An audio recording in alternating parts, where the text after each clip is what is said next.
নমস্কার প্রিয় দর্শক বন্ধু, কেমন আছেন? আশা করি সবাই ভালো আছেন। আজকে আপনাদের জন্য আবার একটি নতুন খবর নিয়ে এসেছি, তা হলো ফের বাড়ছে ডিএ। পকেটে আসবে বাড়তি ৮,৬৪০ টাকা। সরকারি কর্মীদের জন্য বড় আপডেট। নতুন বছরের শুরু থেকেই একাধিক সুখবর পেয়েছেন কেন্দ্রীয় সরকারি কর্মচারীরা। বেড়েছে একাধিক ভাতা, ডিএ। তবে কেন্দ্রীয় বাজেটে অষ্টম পে কমিশন ঘোষণা সম্ভাবনা থাকলেও তা হয়নি। গত 23শে জুলাই সংসদে বাজেট পেশ করেন কেন্দ্রীয় অর্থমন্ত্রী নির্মলা সীতারমণ। তবে সেখানে সরকারি কর্মীদের অষ্টম বেতন কমিশন নিয়ে কোনো আপডেট আসেনি। সামনেই ডিএ নিয়ে সুখবর।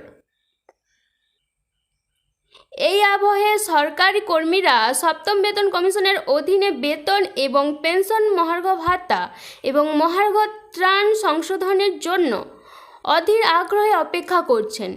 নিয়ম অনুসারে বছরে দুবার নিজের কর্মীদের ডিএ বৃদ্ধি করে কেন্দ্রীয় সরকার।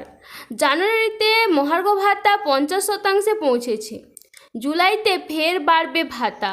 1 জুলাই থেকে মহার্ঘ ভাতা সংশোধিত হবে, অর্থাৎ ডিএ বৃদ্ধি করা হবে, যদিও সেপ্টেম্বর-অক্টোবরেই এই ঘোষণা করা হয়ে থাকে, তবে তা জুলাই থেকে কার্যকর করা হয়।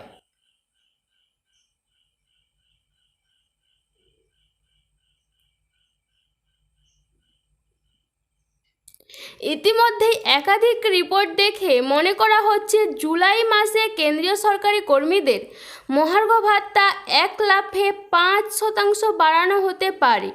আবার সরকার গত বেশ কয়েকবার ধরে ক্রমাগত ডিএ 4% করে বৃদ্ধি করে আসছে। এবারও অন্তত 4% ডিএ নিশ্চিত বাড়বে। পাশাপাশি ফিটমেন্ট ফ্যাক্টরও বাড়িয়ে দেওয়া হবে কর্মীদের জন্য। যদি 4% ডিএ বৃদ্ধি পায়, তাহলে সপ্তম বেতন কমিশনের ভিত্তিতে যে সকল সরকারি কর্মচারীদের মূল বেতন মাসে 18,000 টাকা, তারা প্রতি মাসে 720 টাকা, বছরে 8,640 টাকা করে পাবেন। এবার যাদের মূল বেতন 20,000 টাকা, তারা প্রতি মাসে 400 টাকা করে এবং প্রতি বছর 9,600 টাকা বেশি পাবেন। যাদের মূল বেতন 30,000 টাকা, তারা প্রতি মাসে 1200 টাকা এবং বার্ষিক 14,400 টাকা অতিরিক্ত পাবেন। যারা 50,000 টাকা মূল বেতন পাচ্ছেন, তারা মাসে 2,000 টাকা, বছরে 24,000 টাকা বেশি পাবেন।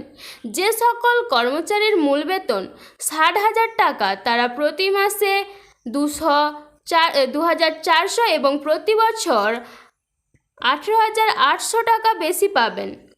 যাদের মূল বেতন 80,000, তারা প্রতি মাসে 3,200 এবং বার্ষিক 38,400 টাকা পাবেন।